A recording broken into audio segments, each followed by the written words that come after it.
तो अब रूस के द्वारा डीजल और पेट्रोल के एक्सपोर्ट पर लगाए सैंक्शन का फायदा भारत को हो रहा है।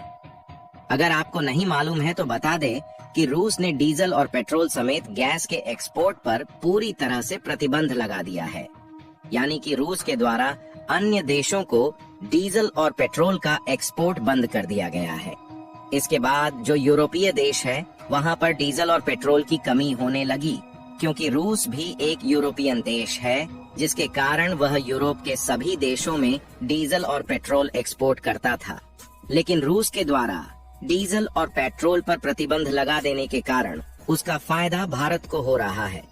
क्योंकि यूरोपीय देशों में डीजल और पेट्रोल की हाई डिमांड होने के कारण वह भारत से ज्यादा मात्रा में डीजल और पेट्रोल इंपोर्ट कर रहे हैं। और कमाल की बात यह है कि यूरोपीय देश भारत के अलावा किसी दूसरे देश से डीजल, पेट्रोल और गैस इंपोर्ट नहीं कर पा रहे हैं। इसलिए डीजल और पेट्रोल की हाई रिक्वायरमेंट होने के कारण यूरोपीय देश भारत को हाई कास्ट देने के लिए तैयार है। पूरी डेवलपमेंट क्या है इस वीडियो में समझते हैं, लेकिन वीडियो में आगे बढ़ने से पहले भारत का एक्सपोर्ट मार्केट यूरोपीय देशों में भी बढ़ रहा है। इसके लिए इस वीडियो को एक लाइक जरूर करें और चैनल को भी सब्सक्राइब जरूर कीजिएगा, क्योंकि एक वीडियो को बनाने में काफी ज्यादा रिसर्च और मेहनत लगती है।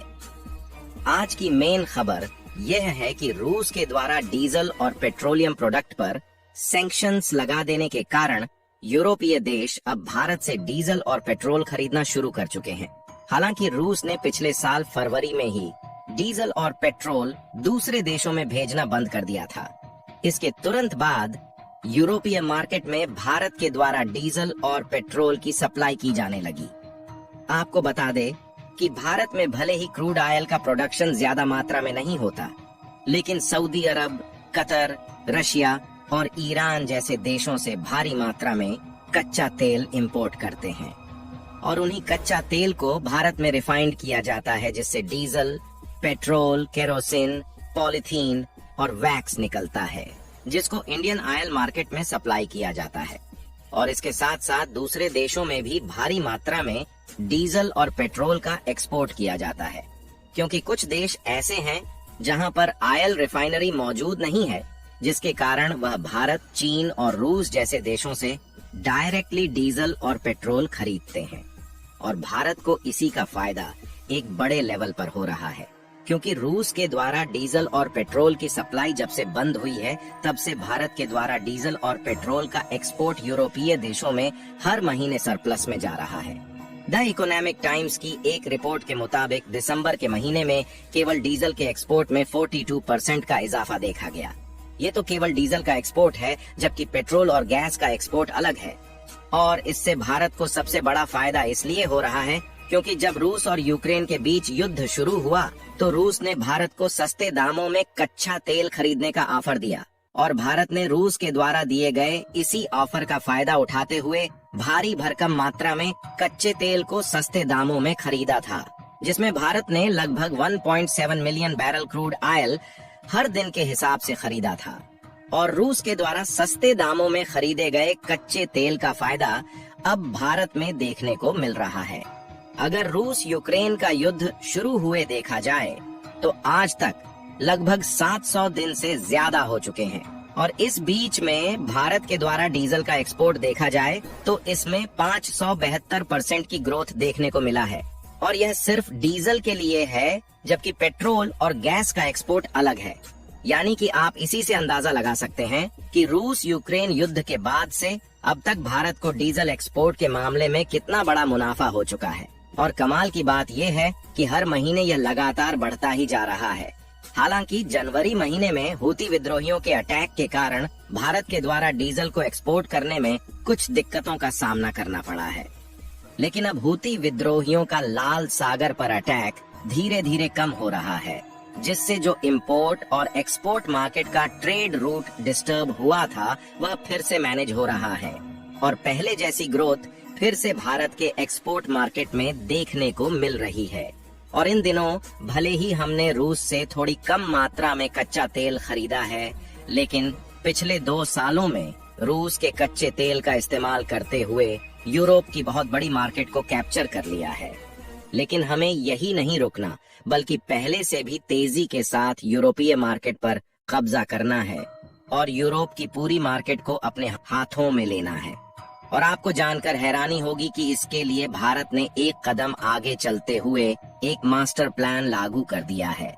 जिससे अब यूरोपीय मार्केट पर तेजी के साथ कब्जा किया जा सके। क्योंकि अगर भारत इसमें देर करता है तो चीन जैसे देश अपना कदम आगे बढ़ा देंगे, जिससे भारत हर बार की तरह इस बार भी पीछे रह जाएगा। इस बार भारत ने यह मास्टर प्लान बनाया है कि हम जो क्रूड ऑयल रिफाइंड करते हैं उसको हर साल 56 मिलियन टन के हिसाब से बढ़ाएंगे, जिससे जो भारत की ऑयल रिफाइनिंग कैपेसिटी है वह 6 मिलियन बैरल पर डे पहुंच जाएगी और हम हर दिन 60 लाख बैरल कच्चा तेल रिफाइंड कर पाएंगे। और इसके बाद कुछ डीजल और पेट्रोल अपने इस्तेमाल के लिए भारत में रखेंगे और ज्यादातर डीजल और पेट्रोल को यूरोपीय देशों में शिफ्ट कर दिया जाएगा, जिससे भारत की इकोनॉमी और भी तेजी के साथ आगे बढ़ सकेगी और हम चीन जैसे देशों को टक्कर देने के लिए तैयार हो जाएंगे। इसके अलावा अगर देखा जाए तो भारत ने जो यूरोपीय मार्केट में डीजल एक्सपोर्ट करके मुनाफा कमाया है, उसे भारत में इंफ्रास्ट्रक्चर तैयार करने में इन्वेस्ट किया गया है, जिसे भारत के द्वारा सड़क और नए नए पुल निर्माण करने में खर्च किया गया है। और इसीलिए भारत चाहता है कि हम यूरोपीय मार्केट में तेजी के साथ अपनी जगह बनाएं और यूरोपीय देशों को तेल की जरूरत के लिए भारत पर डिपेंड कर सके, जिससे भारत की जीडीपी को और भी ज्यादा तेजी के साथ आगे बढ़ाया जा सके। और अगर आप सोच रहे होंगे कि यूरोपीय देश भी खुद आगे चलकर कच्चे तेल को रिफाइंड कर लेंगे, तो वह भारत से डीजल और पेट्रोल इंपोर्ट क्यों करेंगे? तो इसके लिए आपको बता दें कि यूरोपीय देशों में पॉल्यूशन ज्यादा होने के कारण इन देशों में जो रिफाइनरी पहले से ही मौजूद है उनको बंद किया जा रहा है और इसी का फायदा आगे चलकर भारत को और भी ज्यादा मिलने वाला है और यूरोपीय देश भारत से ही डीजल और पेट्रोल इंपोर्ट करने वाले हैं। और इस समय देखा जाए तो भारत दुनिया का तीसरा सबसे ज्यादा क्रूड ऑयल इंपोर्ट करने वाला देश है, जहां हम 85% हिस्सा अलग अलग देशों से इंपोर्ट करके रिफाइंड करते हैं। इसके अलावा कुछ दिनों पहले ईरान के ऊपर लगाया गया प्रतिबंध हटा लिया गया है, जिससे वह दोबारा भारत को कच्चा तेल और गैस सस्ते दामों में बेचने जा रहा है। और मजे की बात ये है कि ईरान ने खुद भारत को सस्ते दामों में तेल खरीदने का ऑफर दिया है और भारत इस मौके को बिल्कुल भी नहीं छोड़ने वाला है। जिस तरह रूस और यूक्रेन के युद्ध के समय सस्ते दामों में भारत में रूस से कच्चा तेल इंपोर्ट किया था, अब उसी तरह ईरान से भी सस्ते दामों में कच्चा तेल इंपोर्ट करने वाला है। बाकी आपको क्या लगता है कि जिस तेजी के साथ भारत यूरोपीय मार्केट पर कब्जा कर रहा है, आगे चलकर भारत का एक्सपोर्ट मार्केट और भी बढ़ेगा या नहीं? अपनी राय कमेंट में जरूर बताएं और इस वीडियो को लाइक करके अपने मित्रों तक शेयर जरूर करें, जिससे उन्हें भी जानकारी मिल सके। साथ ही चैनल को सब्सक्राइब करके बेल नोटिफिकेशन को ऑल पर जरूर सेलेक्ट करें।